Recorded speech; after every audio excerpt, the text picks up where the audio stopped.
Ladies and gentlemen, welcome to the Sheep Get Sheared Podcast. I'm your host, Austin Creed, and my friends. Oh man, I'll tell you, life's exhausting, man. Learning the ins and outs of a new profession, juggling a new place to live, try to make new friends, even though I'm kind of a intellectual nomad, as probably most of you are. It's important for us to remember that we're going to face challenges. And one such challenge that I think we need to address today is the idea of a rotation. The idea of setting up and managing the different short-term relationships that we have. And I want to provide a disclaimer right out the gate, my friends. Number one, if you have never gone through monk mode, you must start there first. Why? Well, because number one, you need to not broke date. Broke dating is the number one reason that a lot of men are depressed. They're trying to get maximum results with minimal effort, and it's a disgrace and a gigantic waste of time. That's why we're going to be talking about the idea of a rotation, how to set one up, and we're going to be talking about whether or not you should even be out there trying to get one.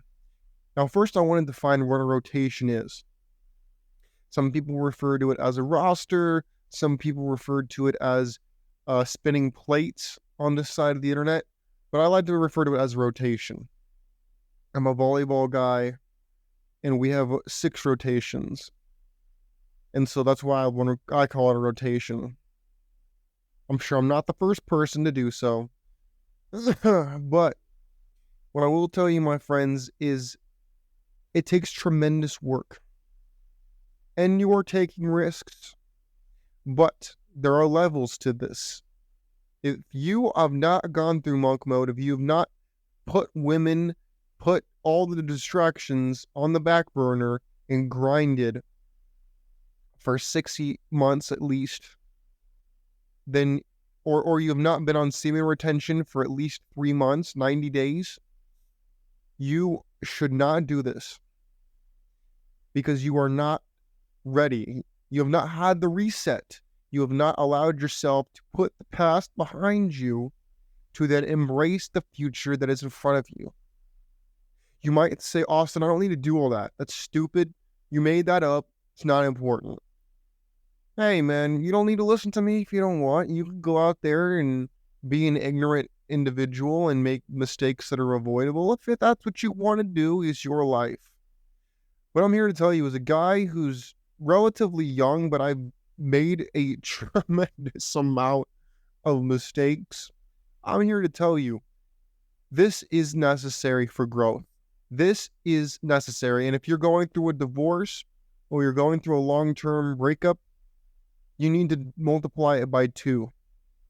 You need to go 180. You need to go 60 days semen retention. No, sorry.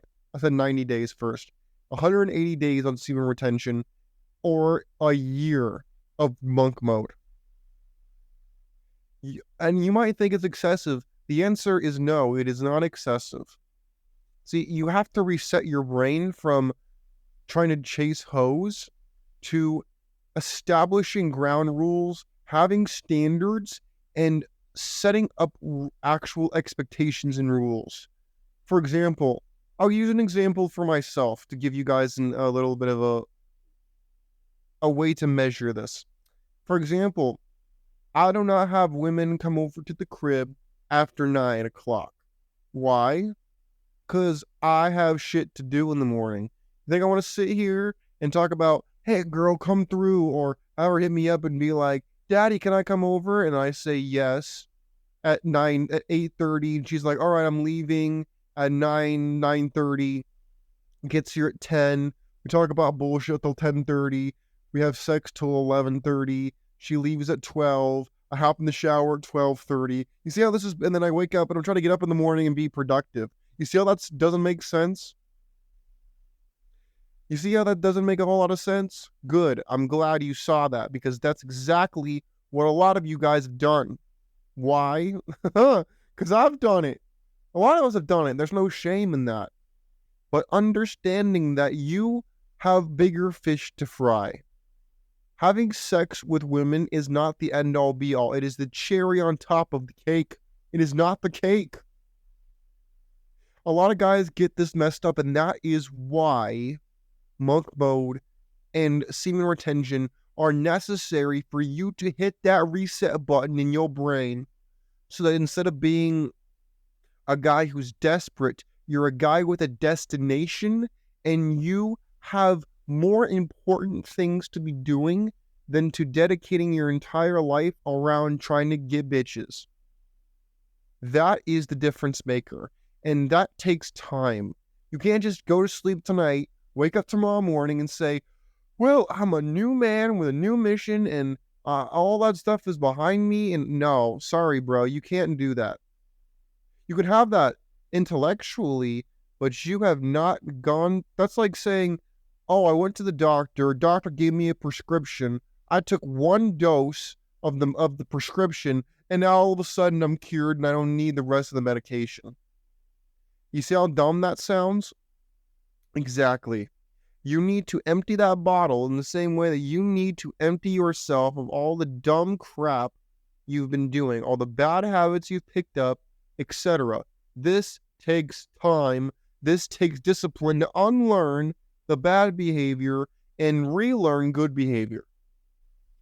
So when it comes to rotation of chicks, number one, you have to do the setup. You have to lay the groundwork first. Otherwise, none of this other stuff we're going to talk about works. Otherwise, all you're going to do is be building a house of cards that you're going to end up blowing over, or someone's going to blow over, and then you're going to be up a creek and you'll have wasted your time, their time, and lost out on compound interest. And I don't want that for you. I want you to capitalize on compounding interest of time, not sit there and be thinking about how you got to pay for it. Fuck that shit. Forget that crap. We're focusing on how we can win, not just how we can not lose. So number one is monk mode. You got to go there first. Number two, it is a numbers game. You need to understand that at the end of the day, your feelings are not dependent upon the validation or lack thereof of the women you are engaging with. Now, I don't care if you participate in pay for play or you participate in hookup culture. I don't care what you're doing. The sentiment is the same. You must understand you're going to face rejection. You're going to face people switching up on you and pulling a bait and switch. You got to be prepared for this. If you're not, then go back to step one and go back to monk mode and go back. Don't try to get yourself ready for something that you're not ready for. And there's no shame. There's no one size fits all for this. We have our own issues. We have our own problems, have our own setbacks. There's no one size fits all for this. This is a formula you must apply to your life and fit it in how it's appropriate. But number two, you need to understand that you're going to face rejection. Sorry, I've had a long day. You're going to have to forgive my yawning. It's late, tired, but I want to put this out because this is important information that could save a man's life from making really stupid, short-sighted decisions that he's going to regret for a long time to come. Number three, after you must manage things correctly. You must have discipline on your time. We kind of touched on this earlier with time, with not having chicks over to the crib past 9 o'clock in my example. You must have rules. You must say, hey, I will do this. I'm not going to do that. Because otherwise, women are agents of chaos by nature. They will test you. They will see if you're just some schmuck who's got nothing better to do than stay up till 12 o'clock on a Wednesday night. Or you got nothing better to do than to have her cancel on you and then reschedule for the next day and then cancel on you again because she can and because Tyrone hit up her phone to come through and she'd rather see Tyrone than see you. You need to know when to cut bait. You need to know when you're getting played, and just not be afraid to tell bitches to fuck off. So many people are afraid, oh, Austin, my roster is shrinking. What do I do? Bruh, relax, man. There's always more where that came from, bro. Let me tell you something. There is more out there, man. Don't be sitting there being like, oh my gosh, I need to find a way to make this work. Nah, man, relax, dude. Don't get so riled up about this. This is not a big deal. Number 4, and this is one of the most important ones, aftercare. Let me repeat that in case you missed it. Aftercare. You go out there and you blow this woman's back out. Make sure you actually make her orgasm, by the way. This is a family show for the most part, minus the occasional word here and there. But understand that you will set yourself apart if you actually pretend to care and you actually make them feel good. That's a little bonus information in case you didn't know. Number 4 is aftercare. I don't care what you did, how you did it, how dirty it was. It doesn't matter. After it's over, you treat her nicely. You make sure she's okay. You get her a towel. You get her some water. You get her a gift basket. I don't care what you do. You make sure that when she leaves, she feels good about what you guys did and about you. Because otherwise, that is how you catch a case after the fact, and you end up in court. You end up getting sued. You end up with your reputation being put through the weed whacker. We don't want that. We want people to have a good time. We want people to feel valuable. We want people to leave feeling happy, not people feeling like, gosh dang, I got used. That's how you get a case. That's how the bullshit shows up. Don't deal with that. Do not just bust that nut and then kick the girl out. Do not do this. I know you're going to feel like it. You're going to bust that nut and you're going to be like, oh, man, I got to get out of here. Do not do that. You got to sit back there. You got to make sure she feels good. You got to make sure she feels like you actually didn't just skeet on her and then kick her to the street.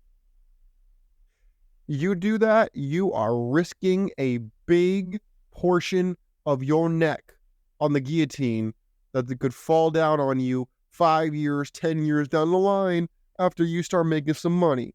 Do not do this. This is how you get caught. This is how you end up getting a Me Too case 10 years from now. Do not do this. Take care of people. Aftercare is critical. Number 5, make sure you vet this person if there's more than just a one-night thing. Even then, I'd say vet the person. But you must know who you're dealing with, what their background is, and how much of a liability they potentially are. Understanding what they want, where they're going. Do not lead people on under false pretenses. That's as bad as number 4. That's all, but this is part of number 4, the aftercare. You make sure the person feels good when they leave your house, your apartment, your condo. You make sure they feel good so that they don't come back later and say that you used them, you did this, and you did that. No, we want to avoid that. That is how we get in trouble. You got to make sure you do your due diligence and you don't try to be a cheap piece of work and then it comes back to bite you in the behind. Don't do this. If you're out with working girls, that's your business. Just make sure you don't try to skimp, because that's how you get caught. My friends, rotations might sound like a lot of work, and in some ways they actually are. But once you understand that if you can manage yourself, you can manage your own life. You have more important things to do than just have intimacy with women. For example, my job is more important. Doing this show is more important to me than getting the main vein drained by some chick. Does it feel good? Of course it does. It's part of the release. It's like me eating food or grabbing a drink. It's no different. But understand that you must not be addicted to this. You gotta set yourself apart, and that's why I say monk mode is step one. Semen retention is step one. Because once you stop with the nofap, once you go nofap, once you start semen retention, you gain self-control. You start to understand that you can get pleasure through achievements, through understanding yourself and putting yourself in a better position. This is going to be better than any amount of orgasms you have, because the post-nut clarity will kick in. When you have success, there is no post-nut clarity. There's just feeling good about your success and moving on to the next goal. My friends, a rotation can be complicated, and I'd love to hear how you manage yours. But understand, there are levels to this. You can't just jump in and try to do this tomorrow. You have to lay the groundwork. You have to be prepared. You have to know what you're getting yourself into, and you have to not be afraid to cut bait. You got to be unafraid to be confrontational about what it is and what it isn't about this relationship with these women. Because if you are not, that's how you get hemmed up. That's how you get a case. That's how you deal with your car tires getting slashed when you try to go to work in the morning. Don't do this. It's entirely avoidable if you are able to maintain your aura, you are able to maintain yourself and your relationships properly, instead of trying to be a cheap piece of work or trying to be a slothful sack of shit and trying to get around things. Stop trying to get around things and deal with things directly. That's how you avoid the BS. That's how you avoid people putting knives in your back. Don't let them do it. Do not allow yourself to be put in that situation. My friends, I could keep talking about this for the next half hour, and frankly, I kind of want to. But it's kind of late, and I got to be up early tomorrow. And I'm kind of coming down with a cold. Kind of feels like it anyway. You don't like ever push yourself so hard that your body's kind of quitting on you, but your mind's still racing, and it's just like, I want to keep going, I want to keep working, I want to keep going, I want to keep working. Yeah, that's kind of where I'm at right now. I'm not satisfied. I'm always wanting to work more, work better than yesterday, but it's freaking exhausting, I'll tell you the truth. But anything worth doing is hard. The show is not growing as much as I figured it would have at the point we're at, but you know what? It's impacted certain men's lives who are very valuable to me into this show. And to me, I'd rather impact 20 people really strongly than 2,000 people who barely watch, who barely give a crap. My friends, I share this type of information with you not because I don't think you don't know, but because it's the kind of information that I wish that people told me. I grew up in a very old school Christian kind of European fashion where there's a lot of shame, a lot of not explaining things, and I had to figure things out the hard way, especially as a homeschooled kid. So if you ever feel like, Austin, I've heard this before, it's not interesting, it's not original, I'm trying to give you my original taste because these are all personal experiences mixed in with data and what I've seen other people go through as well. So my friends, I never think you're stupid. I'm just trying to explain it in a way that maybe it might give you extra food for thought. You might not have thought about it in that direction before. My friend, you take care of yourselves. I gotta head to bed. I'm falling asleep right now. Not because this is boring, but because I'm just freaking exhausted and I've been working all day. So I'll head out. I'll talk to y'all later. Let me know how you handle a rotation or how it hasn't worked or has worked for you. I'd love to hear it. Might help some dudes in the comments or dudes who watch the show who are afraid to comment. Maybe it'll help save their life and it'll prevent them from getting a false allegation or dealing with some other garbage. Take care of yourselves, my friends. I will be back. I look forward to hearing from you. I'm out of here. I gotta head to bed. Peace.